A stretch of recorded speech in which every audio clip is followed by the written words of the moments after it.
Renji gumagawa na naman ng araw, tumalon mag-isa, makakatagal ba? Kickback from negative 5, Tommy kahit binalog sa tower pero mapipitas dito siya. Patay si Luis pero okay lang yung par. Doming gumagawa naman ng pangarap, nasa ang sakit na ni Doming pre, patay ang ating Okir at na talagang nalulusaw nila pre. Talaga naman Edward pumapasok mag-isa at mamamatay ba? Super Yoshi, wag ka mamamatay boy! Pumamala kami!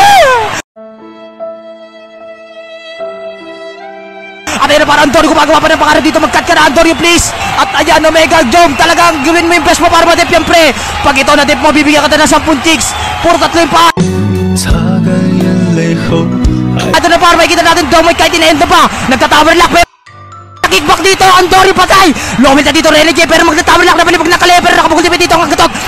Hindi nyo ma-end yung par. Kabarangay, let's go!